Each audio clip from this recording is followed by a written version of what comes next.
Hi, everyone. Welcome to the session. This is Private Intelligence Strategy, Education, and Industry, Multidisciplinary Perspectives on Space. We will have 4 speakers today. If you have questions, you can use the Q&A function in Zoom, or you can type it in the chat, and we will get to questions as we have time for them. First up, we're going to have Dr. Lamont Colucci. Dr. Colucci has experience as a diplomat with the U.S. Department of State and is a full professor of political science at Concordia University. He's authored several books on national security and intelligence. He's a national columnist and a senior fellow in national security affairs at the American Foreign Policy Council. Dr. Colucci is also a member of the National Task Force on National and Homeland Security.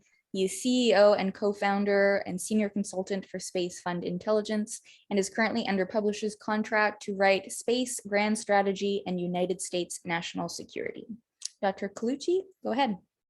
Well, thank you very much for having me today. And I'm just going to make a few brief comments about this concept of space intelligence and why does space intelligence is important, and what exactly I think the problems that it tries to address. So, and of course, I and a couple of others started a company called Space Fund Intelligence, and we started that company because we saw a great gap in the issues related to space. And I think probably the biggest overarching problem we saw regarding space is the atomization of space policy, space strategy, and space concepts. And so our solution, I think, is the solution just broadly, not just about one company, but about many, is a private sector space intelligence and risk assessment. So we know, and many of you know, there are many consulting firms, and some of them are mostly related to space, and some of them only have a small section related to space, if any. But regardless, most of those companies and most of those entities have a very compartmentalized and factional perspective regarding space. And so the idea of space intelligence is to try to remove that factionalism and that compartmentalization to bring consultants and experts in from a variety of disciplines and a variety of perspectives and a variety of outlooks, and bring that in kind of a holistic picture about whatever problem or issue related to space there might be exist. So I think, and I've written and talked about this idea of the balkanization of the high frontier. Engineers, as great as they are, don't really understand necessarily, there's a few might, space power politics. Scientists may not have a very clear understanding about space economics. Space investors and venture capitalists may not understand the science technology that they themselves might want to invest in. And so private intelligence company or a consulting firm can bring together experts that kind of address all of those problems. So what are those specific problems that I think this addresses? I classify them into 3 levels. I call it the horizontal problems, the vertical problems, and the classification problem. So let me just briefly talk about each of those. The horizontal problem is kind of what I've been getting at. There's this balkanized area of interest and expertise where people have very, very knowledgeable about specific areas and compartmented areas. But this idea that it creates stovepipes.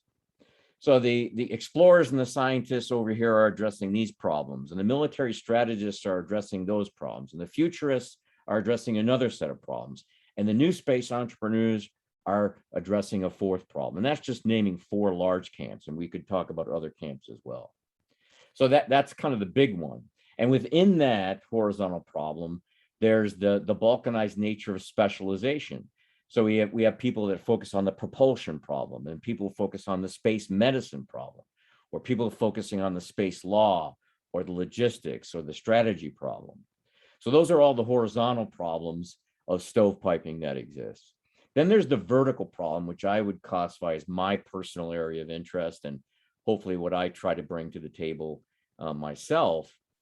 And that vertical problem is often the inability of people really interested in space and have great levels of expertise in space that are so focused on space, they forget the geopolitical realities of Earth. And so what I refer to as the geopolitical problem, the geopolitics problem, and the astropolitics problem. And I would argue that we do not see enough emphasis on the combination of the geopolitics and the astropolitics. In other words, and Nami's going to talk more about China when I'm finished. But if you look at, say, what China's doing in space, it's very important, it's very fascinating, it's very critical. But I would argue that to understand that, you have to have an extreme amount of knowledge regarding the geopolitical problem of China and Earth. And then I would go even drill down farther into the depths. And that to understand a lot of that, you better have a very good understanding of Chinese history, culture, ideology, and motivation. And so there has to be this combination of the geopolitics of the Earth and the astropolitics of the current situation and the future. And the final problem that I would argue that can be addressed through this idea of space intelligence is the classification problem. Obviously, there are government entities, especially in the Five Eyes, in particular, of course, the United States, that do a great job with all this and merge the horizontal and the vertical. But almost all of what they do, or much of what they do, is classified for good reason. And so in order for a company that doesn't have access to that, or individuals that don't have access to that, the private sector can provide that kind of, or a level of intelligence that's based on open source, that neither violates national security law, which they shouldn't be doing to begin with, but also enables to bring together all of those sources into one holistic package.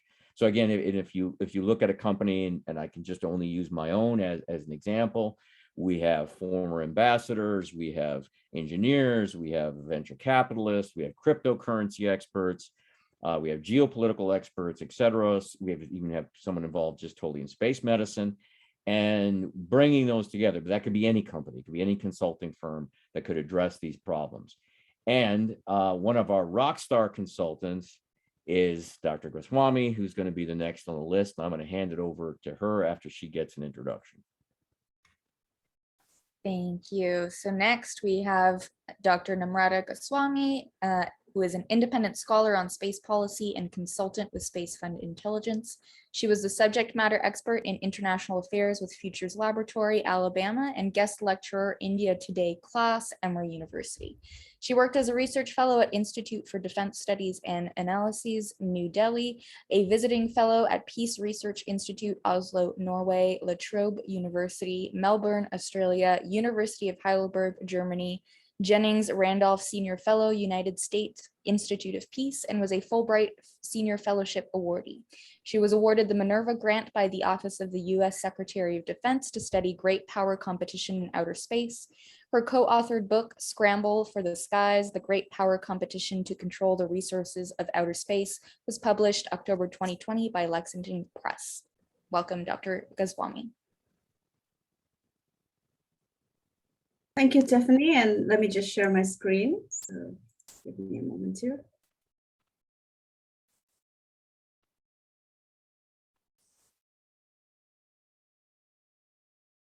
Okay, so thank you for that, Lamont, and it's a pleasure and an honor to be here with you, with Diane and Mike as well.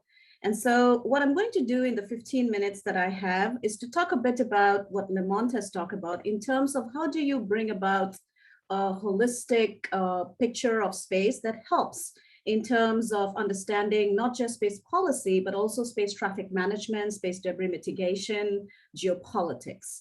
And so in a sense, what does the role of private open source analysis do for us? I think it's very critical that, as Lamont has pointed out, there is a gap in terms of understanding the holistic picture of space.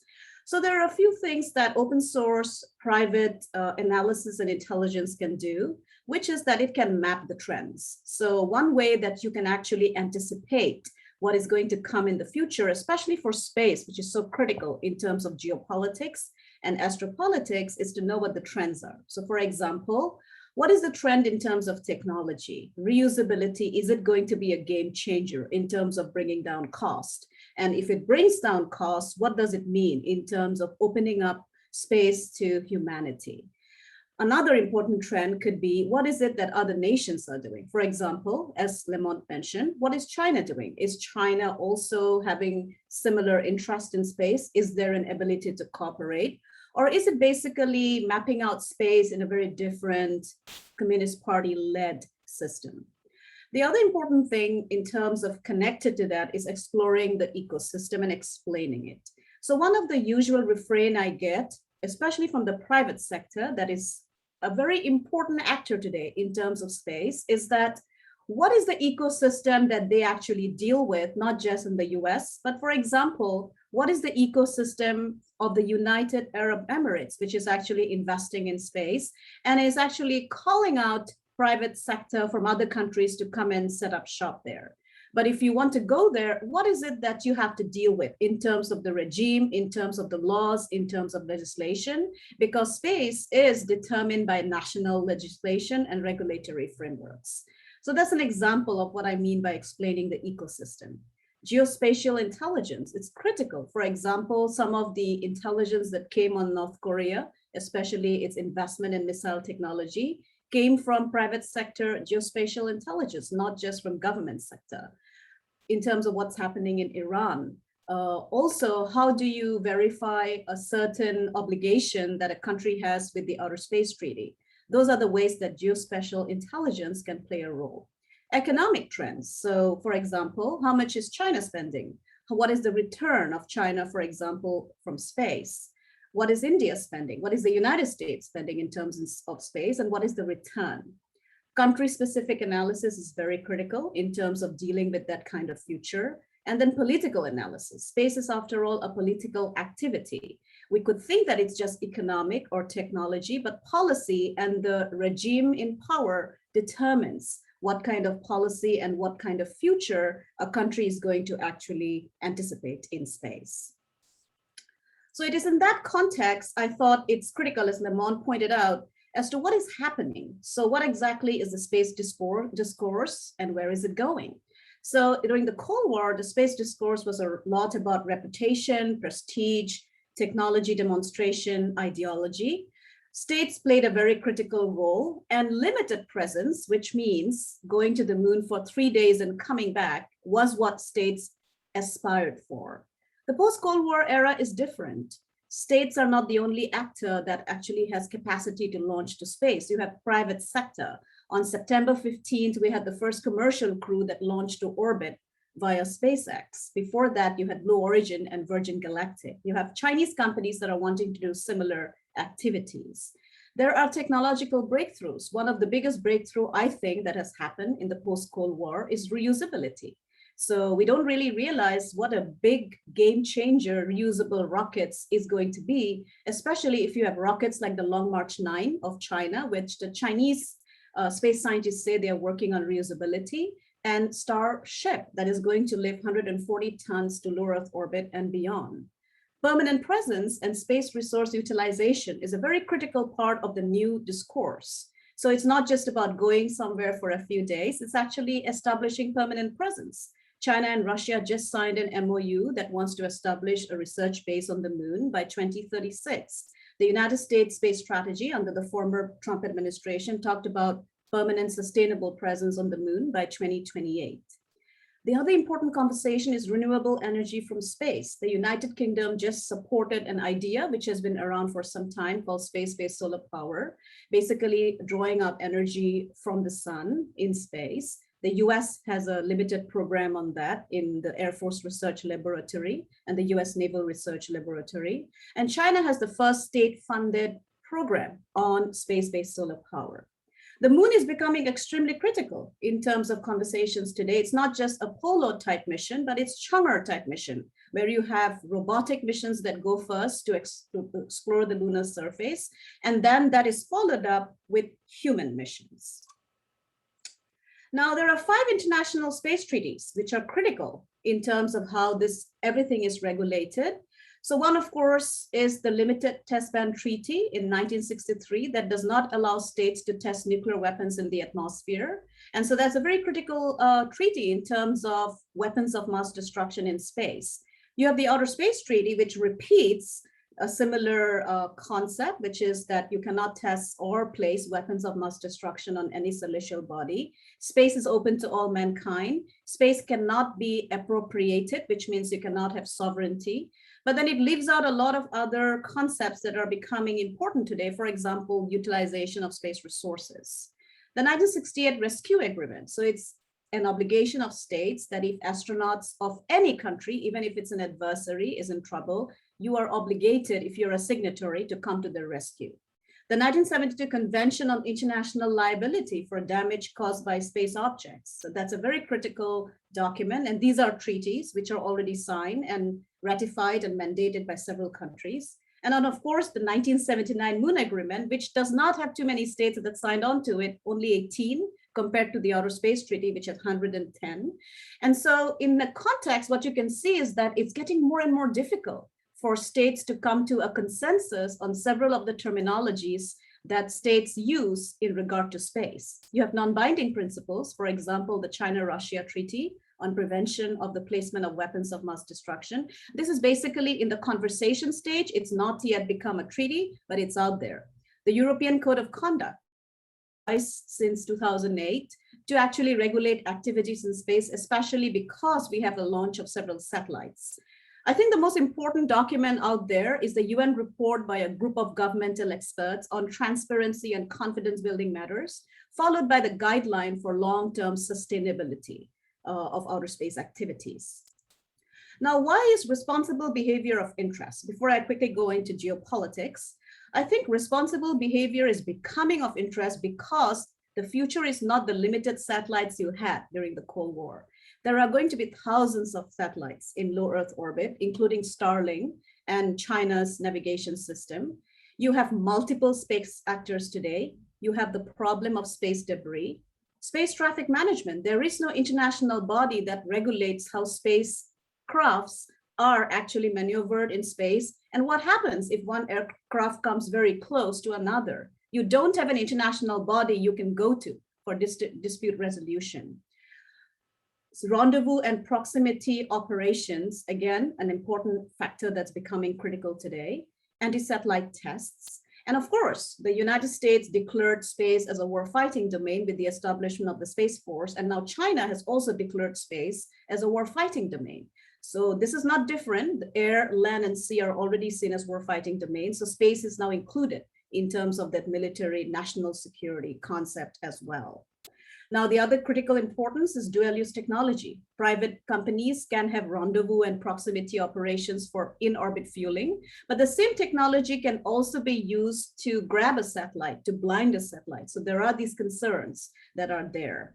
And then space situational awareness. We don't have an international body that offers you impartial space situational awareness. The United States Space Force offers it, but then there is a criticism that several objects are not registered because of national security implications. So you do not really know the map of space like you do for the maritime or air domain.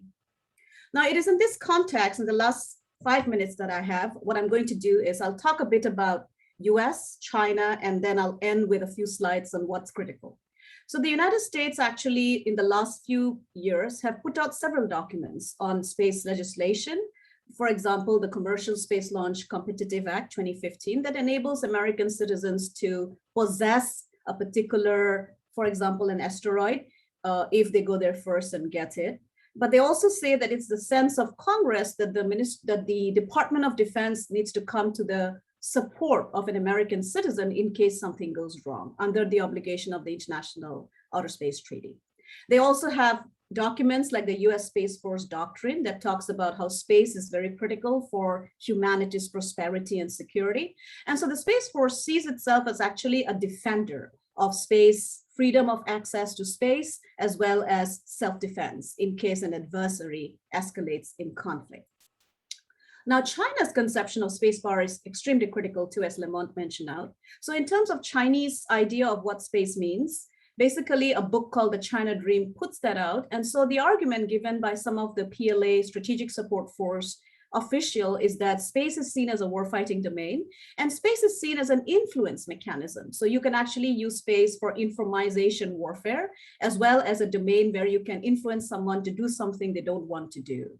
And the important point is that you actually gain the advantage without firing a single shot. And that's what Chinese strategic thinking is. And President Xi Jinping has really put out a space dream in which he points out that it's China's dream to become the lead actor in space. And it's really important that Chinese scientists keep that in mind as they invest in their lunar, Mars, and deep space missions.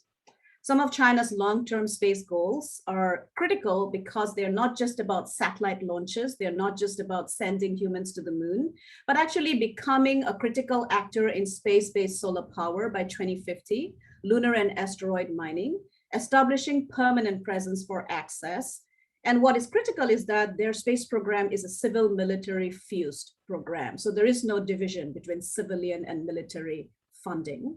And then the Communist Party of China's ability to commit resources long-term is a critical advantage that China has. One of the concerns, so why are we really talking about China, Russia, or India? One of the concerns that is critical and that is not dealt with in the Outer Space Treaty is the ASAT, or anti-satellite weapon technology. So the United States, of course, has that capability, Russia. China's ASAT tests created one of the largest debris, 35,000 pieces. And because of orbital dynamics, since they tested above 800 kilometers, those debris are going to stay there for more than a century. India also did an ASAT test in March 2019, which created 400 pieces of debris. But because the target was under 300 kilometers, some of the debris has actually decayed according to a RAND study. But what is critical is that there is no clear guideline. Who is legally liable if a piece of debris hits a satellite or actually came very close to the International Space Station? Despite the liability convention, there is no clarity as to which country will actually have to be liable for such an activity. And what is even more critical, the Outer Space Treaty states that states have ownership of the crafts that they launch. So if another country removes that debris, there is interesting legal problems there. And so finally, I'll end with this, which is that the world that we are actually looking at is a world where you have divisions in terms of how space is going to unfold. You have the Artemis Accord, which the United States has put out for space partnerships, especially with allied nations, which is based on freedom of navigation, values, space utilization of lunar resources and safety zone. But China and Russia did not join the Artemis Accord and instead established their own memorandum of understanding to develop an alternate international partnership where China is actually the lead actor and Russia has joined it as basically a junior partner. And it is in this world that we live today. So the world is not just about studying the impact of space education on how space policy is made in terms of low Earth orbit, human missions, or missions to launch satellites and communication capability, but also how the conversation has shifted from not just having a very limited presence in low Earth orbit, but going beyond to cislunar space. And I think that is where what Lamont is trying to do in terms of building a holistic analysis base is going to be critical. I'll end there and thank you so much. Thank you. Up next, we will have Professor Dr. Diane Howard, who's now a principal in Sur l'Espace PLLC, a consultancy focused upon issues pertaining to space policy and law. Diane is also a non-resident scholar at UT Austin's Strauss Center for International and Security Studies, developing the center's Space Security and Safety Program. Diane served as a former chief counsel for space commerce at the U.S. Department of Commerce and was pivotal in the implementation of Space Policy Directive 3 and is an internationally recognized SME in space traffic management. She serves as vice president of the International Institute of Space Law. In addition to the IISL, Diane is a member of the International Academy of Astronautics, the American Institute of Aeronautics and Astronautics, and the International Association for the Advancement of Space Safety, and the Florida Bar. Welcome, Diane. Oh, you're muted. All right, yes, I'm muted. Thank you very much for that wonderful introduction, Tiffany. And thank you also, Lamont and Nami, for sort of teeing this up for me. So first, I'm going to speak to you as a space lawyer. I have to say, if I was going to give you a list of the 5 treaties, you went into my wheelhouse, Nami, I would also include the registration convention. So I just want to make note of that.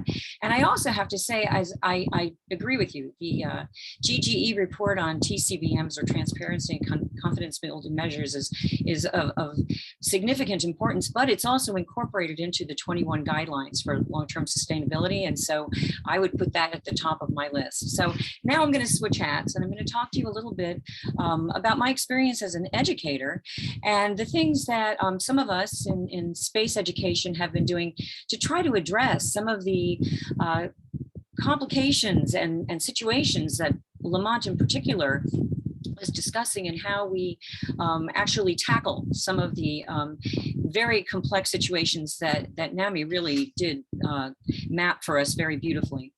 So I'm a space lawyer, but in all my years of teaching, I have only taught in and helped create interdisciplinary programs. And that's by design. That was by choice. So what does that mean? That means that I didn't actually just go work at a law school, but in developing programs, I did something else. And so when I'm talking about transdisciplinary programs, I'm going to tell you a little bit about what I mean by that and why. So I mean taking information and data, techniques, tools, perspectives, concepts, theories from more than one discipline. And that helps us address some of this fragmentation or stovepiping, some of this horizontal and then vertical fragmentation that we deal with, because we do tend to get very specialized. So, and I'm a big advocate for this. And one of the reasons I'm a big advocate for this is because of brain science, because of the way that our brains operate. Neuroplasticity is really key to learning how we learn, and how we not just learn it one-off, but how we retain that which we learn. For instance, not teaching somebody how to, eat one fish for dinner, but how to fish forever. Not giving them the one fish, but giving them this skill. So what we're trying to do basically when we work in these transdisciplinary programs is we're trying to create contextual education. So we're trying to connect the material up to the relevance in everyday lives. And this is kind of further to your point, Lamont, about sort of giving the geopolitical background. So that is kind of how we work in space also. So when you talk about some of the private firms that are developing to address some of the needs that we are seeing as we get more and more complicated dealing with space issues, what we're seeing is that more and more of the work in working groups is incorporating technical people, scientists, engineers, policy people, and legal people. It's not enough just to have one, and that's it's much more collaborative. It's a great way to avoid groupthink. We see this at the UN level, with the legal subcommittee and the science and technical committee that come together and work in the Committee on Peaceful Uses of Outer Space. We see it in the interagency when you have multiple departments and agencies in the federal government that come together representing different equities and interests. And we see it also at the granular level and in work teams more and more are utilizing multiple skill sets. So at the education level, how do we do that? So up until about 8 years ago, it was really very hard to find a transdisciplinary space studies program that was not at the post-grad or graduate school level. And so I was at that time I was up at McGill, and I was speaking about God knows what somewhere.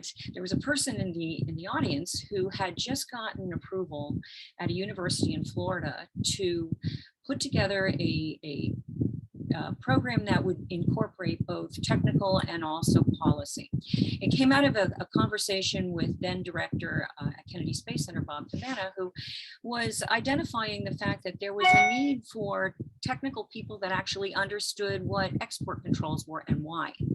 And some of the people that were working on, the softer side of Kennedy Space Center's responsibilities needed a better appreciation for some orbital dynamics. And so these conversations that he had with Embry-Riddle ultimately culminated in this program, only they had plenty of technical people, but nobody to help them put together the policy law management side. So I went there to do this, and it was a really interesting experience, because we were actually working with a lot. They were all youngsters. They were either people that realized, oh my goodness, I have a point of entry into the space world, which I love so much, and I don't have to suffer through 4 years of engineering to do it. Oh my goodness, sign me up. But that wasn't all. We also had a number of students that really appreciated this larger context. And so we had 2 tracks. We had this technical track, and we also had the policy/law track.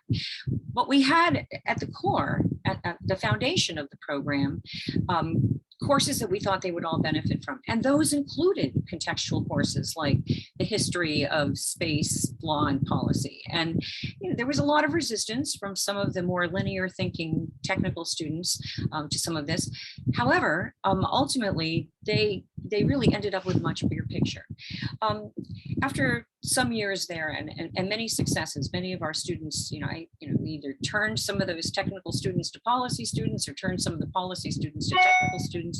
The happy aftermath of all of this is that most of them went on to very good careers, fruitful careers in space. But at that point, I was approached by some colleagues and friends that were at the University of Texas, where they, let me loop back one more thing. One other challenge when we were at Embry-Riddle and doing this at the undergraduate level, and accreditation is key when you're an educator, was figuring out how to actually achieve the accreditation that you need at a university, so that degree actually means something.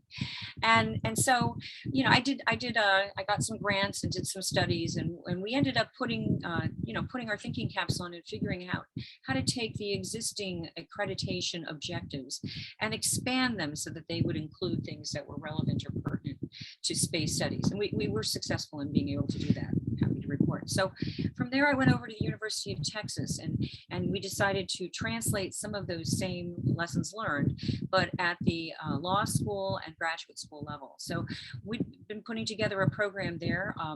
This one had, the courses that I teach, and it's much easier when it's just a course and not a whole program that I'm responsible for. But the courses that I teach are cross-numbered, cross-referenced from the School of Law and the College of Engineering, and then the School of Public Policy. And so some of the things that we do to make the contextual learning really stick and help students really come away with it is I set up teams at the beginning of every semester. Each team has to have representatives of all the disciplines that are in the class, and they work with the same group throughout the course of the semester. And we do a lot of role playing and a lot of breakouts. Sometimes we take things like the GGE report on TCBMs and unpack it, or executive orders or policy directives that come from the executive branch. And it's very useful for them because they get the benefit of one another's education at the same time. So as I said, it's been a success. Students are going on to have successful careers, and I really do think that it's going to help you address some of the challenges that you're keenly aware of, Lamont, and because it's a very complex world that we're embarking upon, as Nami was so very, very good in mapping for us. And with that, I'll leave it to my colleague, Mike French. Thank you for your time. Thank you. So next up, we have Mike French, who is Vice President for Space Systems at the Aerospace Industries Association.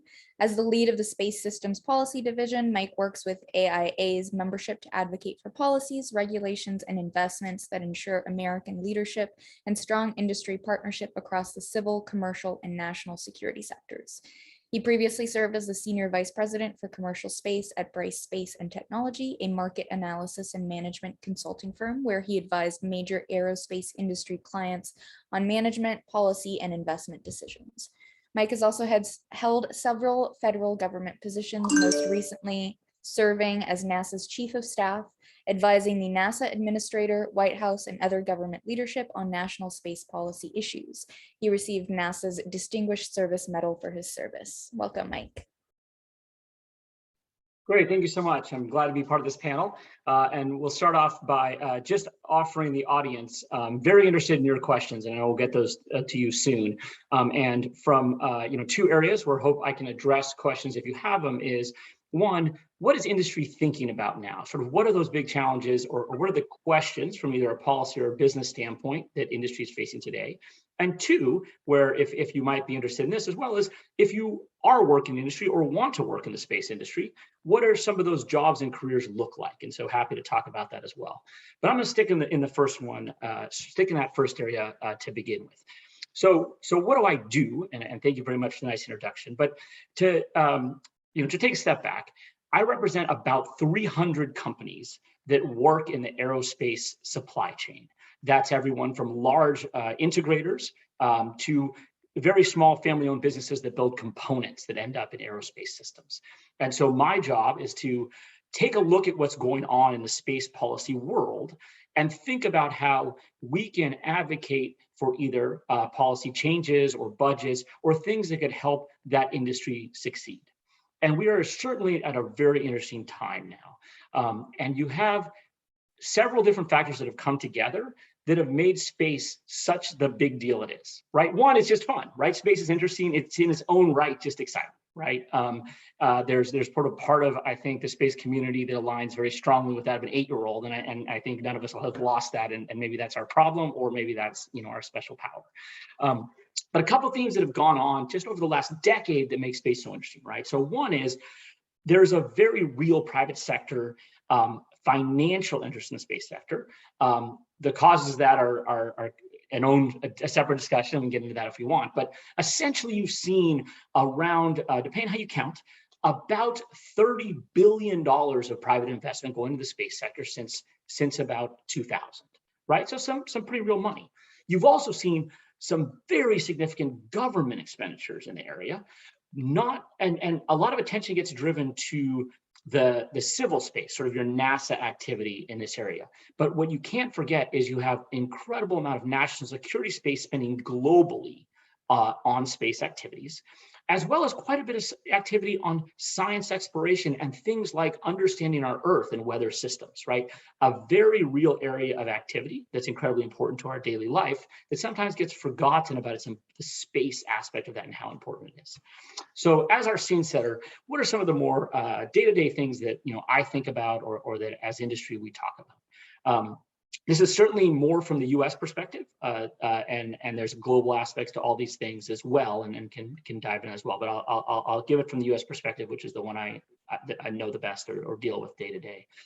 So the first is the last administration did quite a bit to organize across the government on what our policies with relation to space should be. So they reinstituted something called the National Space Council, which was a body, it's a body of government officials across the government that can then put together policies that all the agencies need to work together on, right? So rather than having a NASA project or a NOAA project or a Department of Defense project, these are policies that touch them all, and the White House serves as a coordinating body.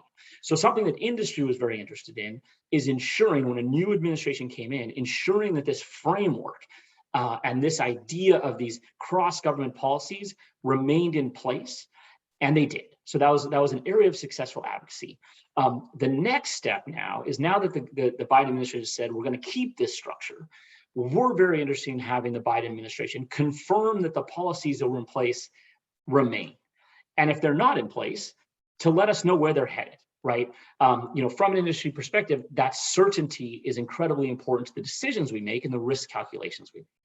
And so we're doing a lot today to confirm with the administration, have the administration confirm what those policies are or if they're changing. And one of the most important ones, is one that all my fellow panelists have talked about, is the area of what I like to call space sustainability, right? So the idea of knowing what's in space and the rules about it so that we have a safe operating environment as space becomes increasingly crowded. And so Diane lived her life over the last few years deeply involved in this, and what was called Space Policy Directive 3 was the idea of saying, let's give some of these responsibilities, let's hand these responsibilities to the U.S. Department of Commerce to help do that. And the Congress agreed by giving some money to the Department of Commerce to pilot some activities there. So this is very interesting. This is very important to industry to see how those pilot activities go, to ensure that those pilot activities involve industry to take advantage of some of the leading industry-driven capabilities in this area, as well as for the interagency, the United States government interagency, to continue talking amongst itself, but also with industry, to see where those eventual positions will go for the United States government as a whole, and then how those gets translated on the international level, so that US government policies from a US industry perspective that are understood translate onto some of the international schemes and that we've talked about and that they're very vibrant and in works at the same time. So that's one big one. A second big one is, so that's, I'll say on the cross-government scale, US government scale that we're very interested in. Looking at some of the specific communities, I'll turn next to the civil space community. So when I say civil space, what I mean by that is the activities of NASA and NOAA, non-military activities of the government or governments, right? So in Europe, this is ESA's activities, for example, or in Japan, JAXA's activities. And so there are a couple things that are really pressing for us. One is what's next for the International Space Station. So the International Space Station, an incredible engineering marvel that has had humans continuously living in space for over 20 years now, right? So just incredible to think that this, for the last 20 plus years, a human being has been living off the Earth continuously the entire time. That program is formally set to be extended among the partners till 2024. That doesn't mean that, on New Year's Eve 24, the ISS comes crashing down. That's not what it means. It means, though, but from the framework, which is really important, and the funding and diplomatic agreements, those are set to expire in 24. And so a very pressing issue now is to have that extended. And we as industry and NASA is here, the Congress is here. There's a great alignment to have that date moved to 2030. And while doing that, to also build on some programs that will support the development of commercial activities that would increase the level of activity going on in what we call low Earth orbit, the area where the space station is. So what we call ISS extension, International Space Station extension, a very hot topic, as well as the surrounding activities of helping to build and seed a commercial environment around there. When we talk about the ISS, we talk about low Earth orbit. What's kind of funny to think about, all of this is happening like 300 or 400 miles away, right? So I'm in DC, this is like Cleveland we're talking about, right? But there's also a ton of other exciting stuff going on when we think about the moon and well beyond, right? And now we're talking some deep space activities where humans have not been since the 1970s, since the Apollo program, right? And so NASA has a fairly robust plan in place now to extend its lunar activities with many international partners. There's over several $1 billion of commitments from international partners to join the NASA partnership in the lunar vicinity. And so from an industry perspective, we're watching very closely and dealing with NASA very much on how does that architecture take shape, right? So there's a lot of pieces and there's broad definitions, but those have to be turned into actual work, actual hard timelines. And that's all happening right now. So that's the next 18 to 24 months where we will see things solidify that are going to shape our industry for the second half of this decade. So pretty exciting timeline for something like space. And then I can't leave the civil space area without touching on something incredibly important, right? Which is what I said at the beginning, is that space is very important. The vantage point of space is critical to understanding our planet. In fact, much climate science and the idea of Earth as an entire ecosystem is the result of space-based observations and understanding how things like atmosphere and wind and water temperatures, how that all interacts to create the full climate picture and is necessary for climate modeling. And so NASA is responsible, has a division of NASA that runs a whole set of Earth monitoring satellites and supports a whole bunch of monitoring activity that's then, that data is given to another US agency named NOAA that does a lot of the modeling and other climate work. NOAA also is responsible for our weather satellites. So right now we're in another exciting time, right? Just hold these other things aside. Just in this area, NASA is about to embark on sort of the next decade of observations of the Earth to help influence climate understanding and climate modeling. NOAA is launching its efforts for the next decade of the next generation weather system. So when we think about how space impacts our daily life, the understanding our planet, understanding our weather, it's up there probably with our global positioning system and our navigation is sort of the two things that impact us more than anything each day. So, but of course, there's my final area I'll touch on, and then we'll move on to questions here, which is another thing that clearly impacts all of us, which is our safety and security. And so just like weather, right, we may not think about how space is a part of, the forecast I get on my iPhone each morning. Our national security enterprise is deeply dependent on space. Space is how our national security enterprise, it's how it sees things, it's how it talks to each other, it's how it does quite a bit. And so in the US right now, there's not been necessarily a recognition that space is important. Space has always been important. What there's been a recognition by the US's adversaries of how important space is and how it may be an asymmetrical way to disrupt the US national security system. And so we have every day, there's things that US's adversaries are doing things to try to disrupt the United States' national security enterprise from space. And the Space Force is one of the offshoots, another thing is called the US Space Command, so a centralized way of dealing with or understanding military response to space, are two recent developments or redevelopments on the US side of great interest to the community and certainly to industry. And two parts of it that, when we talk about things like the Space Force, what often gets brought up, people are thinking of, soldiers on the moon with laser guns, right? And that's not what this is, right? So when we think about what it is, it's really two things. It comes down to buying stuff and people. And so by buying stuff, the idea of the Space Force is that as our adversaries look to space as a way that could possibly disrupt, a future battle, how do we buy things on a scale and on a timeline and taking advantage of the best technologies to ensure that that our assets remain protected and usable, right? And so big part of Space Force is thinking about how do we get things, how do we take advantage of commercial capabilities, how do we take advantage of the best and brightest to make sure that we're using the best technology and innovative concepts. The second big part of it is people. Right? So when it comes down to Space Force, again, they're not looking for people to fight laser fights in zero gravity. What they're looking for is people, most who can use computers, right? So, it's about thinking about the workforce in a way that's different than thinking about infantry, right? And thinking that the workforce the Space Force needs are the same people that are highly competitive employees to go work in the tech sector or in aerospace writ large, or in any software area really, right? And so how does the Space Force compete for these same people, knowing it has a very different structure and system historically from a personnel perspective? And if that's something you're interested in fact, just yesterday, the US Space Force released its personnel plan. And so quite interesting, it's very different. It's leaning very forward in different ways than a historical military service would think about people, because that's one of its core purposes. So again, a quick whirlwind of the entire space sector from an industry perspective, but I'll stop there and look forward to questions. And I thank you again for letting me be part of the panel today. Thank you. If there are any questions, please submit them using the Q&A function. There's a few comments in the chat. I don't know if they're actually questions so much as just comments.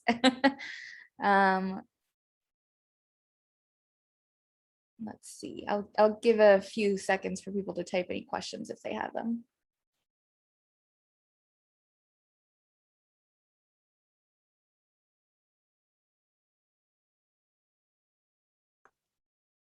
We'll wait for questions, but I'll make a comment on Tammy's comment, and some sub aspects of that. I mean, certainly as Tammy pointed out, there's a lot there, so I'll just touch on some of it. But one thing is the delineation of Chinese activity, whether public or private, is actually incredibly important and interesting. And one of the reasons there is that unlike the United States or the European or Japanese systems, there is not a clear delineation of those activities that are civil space and those things that are national security space in the same way, right? So many of the astronaut corps or many of the industrial activity behind the space program has a very an upfront direct connection with the military side, right? Which is different, a different model than sort of the US very purposely built with NASA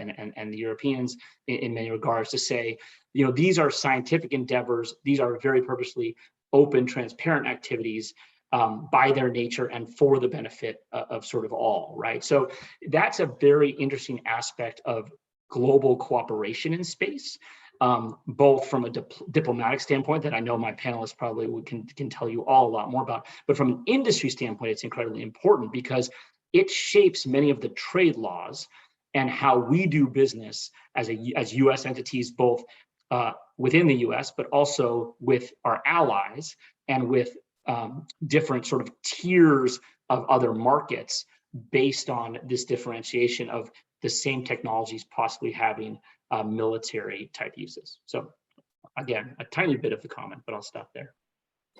Yeah, I think, Tiffany, I see a comment on China not being truly a communist country. So I would like to respond to that, if I may. Yes, go ahead. So I think, in a sense, if you listen to Chinese discourses, and including in my field visits to China, what was very clear was that they saw themselves as a communist country. So that's the number one important point. The second point is that their communism is not the literal understanding from, for example, Karl Marx thinking of what communism should be. So basically, the important book to read is Into Guerrilla Warfare, which Mao Zedong produced as he was fighting against the Japanese in the 1940s, and in which Mao very clearly stated that the one way that China would rise as a communist country, because he was inspired by Lenin to a very large extent, is through the Communist Party of China. So this is a very important demarcation. So when we talk about China, we are really talking about the Communist Party of China. It's a one-party system. And the party is everything, central to representation, central to how policies are made, including the strength that they have, which is that they have one party that can decide on long-term space investment and resources. I would actually push back on the argument that it's not very dissimilar from the United States special interest, for example, in terms of how elections or political policies are made. Because ultimately in the United States or in a country like India, where I originate from, we still have the right to vote. We still have the right to move somebody out if the electorate does not like it. In China, that's not possible. For example, there are millions of Chinese who dissent against some of the policies that President Xi Jinping has put out. For example, the critical importance of national defense. Every single Chinese private sector have to work for the national defense. And if they don't, they can be legally liable. You cannot have a similar mapping, for example, for the US private sector. So that equivalent is actually not a valid equivalence. The most important point, China does not have an independent judiciary. So you do not have due process of law. And so I think those are important markers of difference. Now, are they an oligarchy? They would argue they're not, because if you look at the kind of conversation that the 90 million Chinese Communist Party members have, there's a lot of conversation as to who should become the leader. There's a lot of conversation about whether it shouldn't be dynastic, unlike the fact that President Xi is seen as a dynastic representation, but that was not the case with Deng Xiaoping or Jiang Zemin or others. So I think it's important in terms of looking at that structure and understanding two things, which is critical if you want to understand how other countries look at space. One is their own geopolitical standing. Second is their ability to commit resources, and where does space have a hold in terms of their strategic culture and how they view themselves. And if you put those demarcations, you will see that countries like China, India, Japan view space as a very important priority in terms of investment. So I think I'll just end there. I thought it was important to offer a different perspective as to whether China is truly a communist country. It depends on your definition, depends on your criteria, and depends on what they think they are. So it's very important to also not appropriate and say that it's not, because they point out in their constitution and their conversation that they're a communist country.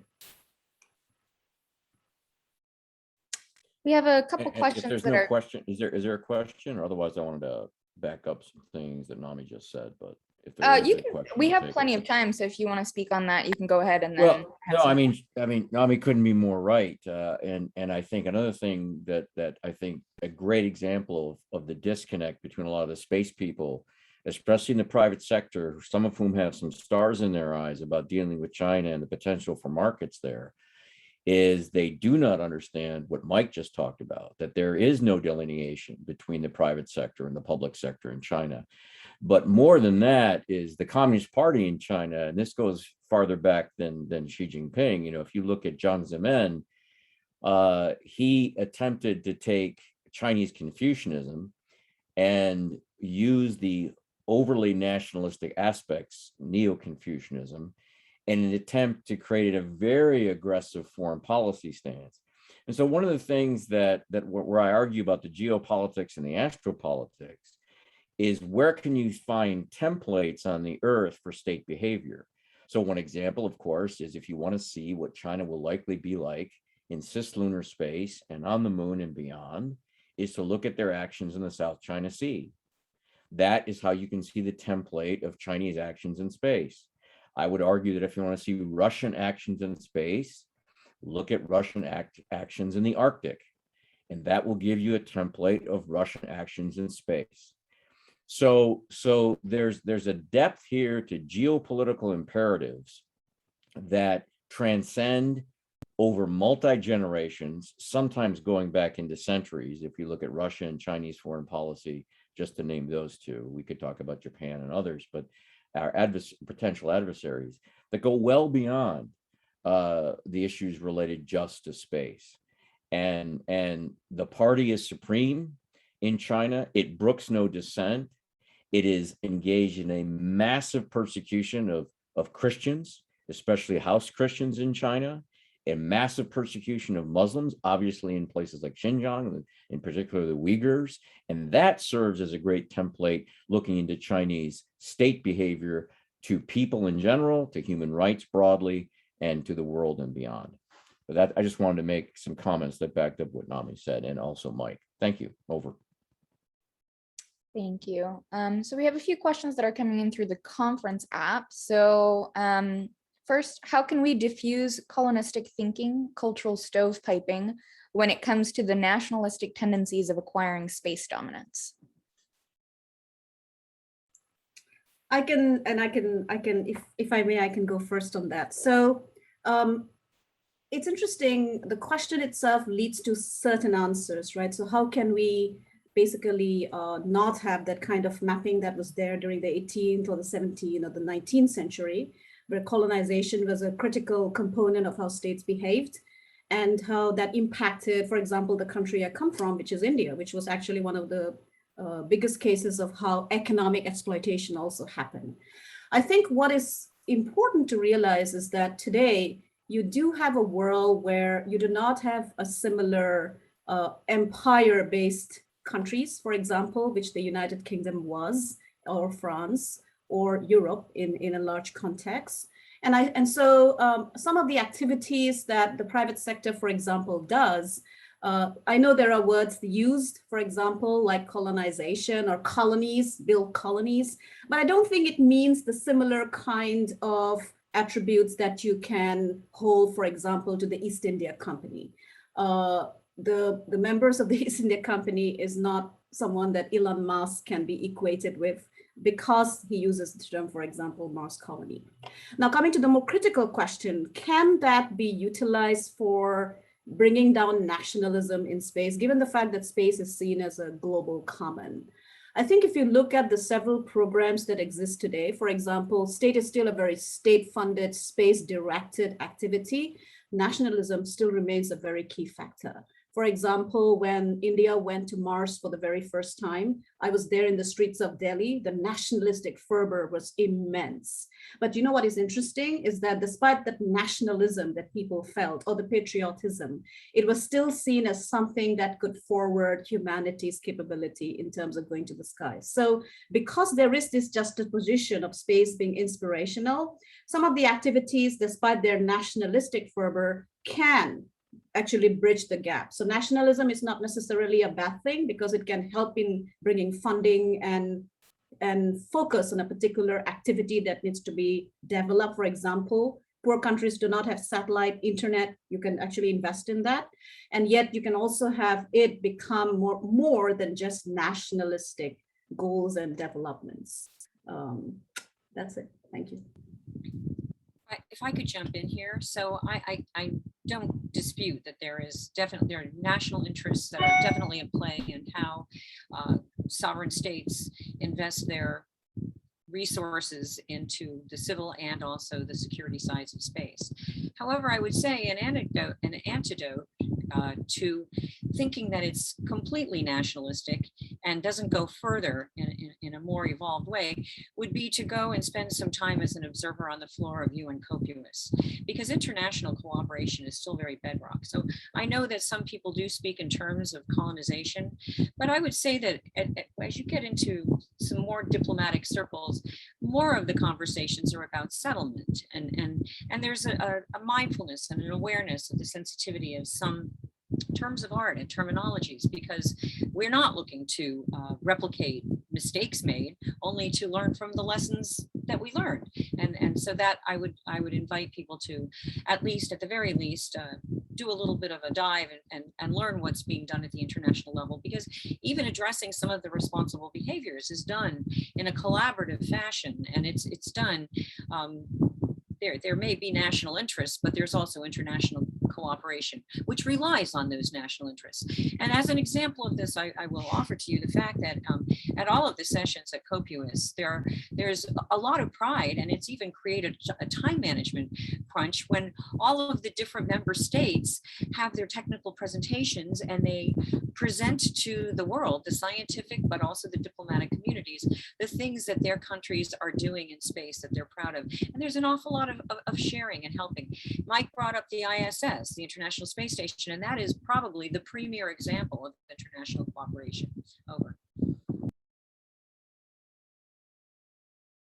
And we have time for one last question. So thoughts on building on-ramps to use of / access to space as part of any country's infrastructure, access to communications and remote sensing, and sort of comment on Chinese versus Russia, US private government sector outreach to low and middle income countries, and how to help emerging space nations secure a seat at the table. Yeah, this is a great question. I really like this question. So I recommend to look into a program called NASA Surveyor.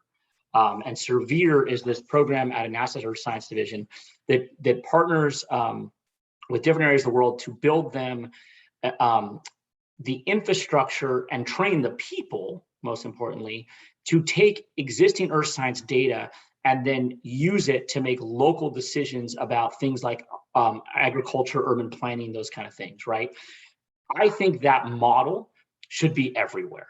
And what's interesting, so if we look over the last couple of decades, you had a point in time where many countries, whether it was US versus Russia or as camps, or US China, were helping various countries help build their own communication satellites as a way to build country links. That shifted to the remote sensing world. And China has done this quite a bit with partnering with countries to help build their own remote sensing infrastructure. But I think what we need to do is, given where industry and technology is today, we don't need to build the satellite, right? What we need to do is help other countries and partner with other countries to take advantage of data, existing data, or data that can be easily acquired about that country, and train them how to use it and grow their own internal capabilities to use this data to shape their own urban, agricultural, climate, natural disaster response type activities. So, Rose, a great question from Rose, and I think something that there's a lot more that should be done here. I think China is taking advantage of these type of partnerships through a hardware perspective, and I think the United States has existing programs but could really up it, taking advantage of the software and the knowledge method of partnership. So I'll stop there.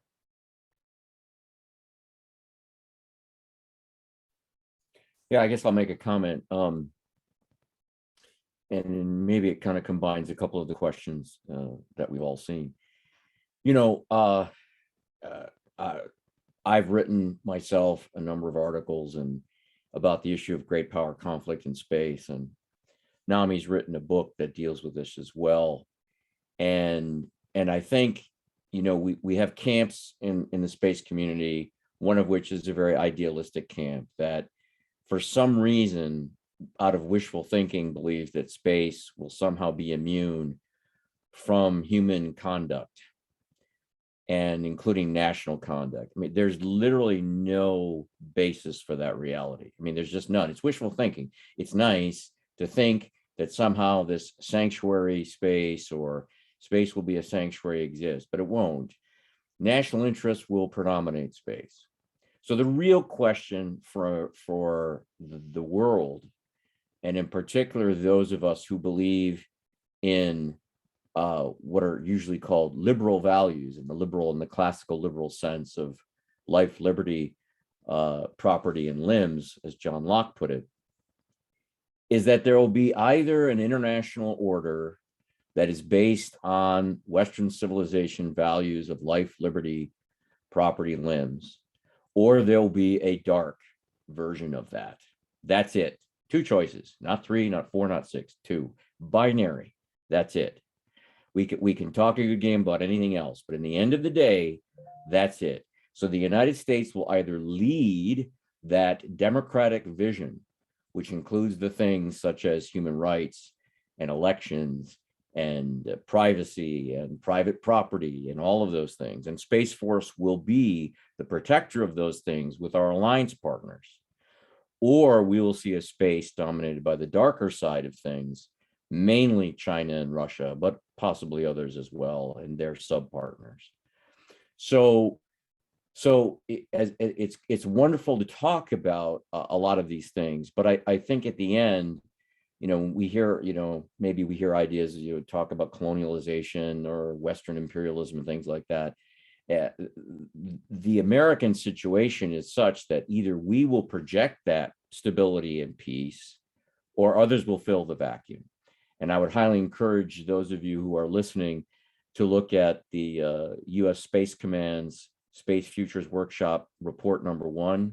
Nami and I were both involved in contributing authors to that, where we looked at 8 possible futures for 2060. And 3 are very nice, 2 are okay, 3 are bad, 2 of the 3 bad are really bad.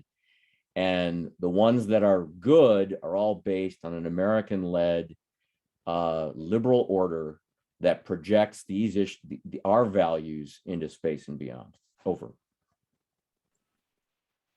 Yeah, I think I'll quickly end, if I have a minute, to say that I have actually struggled with this dichotomy that we have in terms of looking at why states fund, for example, are increasing funding in their military space programs. Not just the US, Japan's doing it, despite the fact that it has Article 9 and has established a Japanese Space Domain Unit. I think, given the fact that my background is studying international relations, it's because the #1 priority for nation states is self-defense.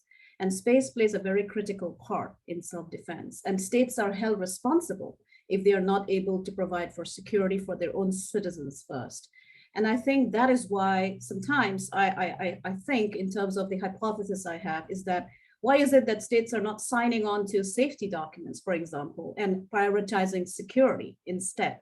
I think it's because the key priority for states is self-defense. And so it's an interesting hypothesis to actually look into, so that you can unpack the several challenges that the United Nations is facing, for example, in coming to agreements on several of the issues that concern space.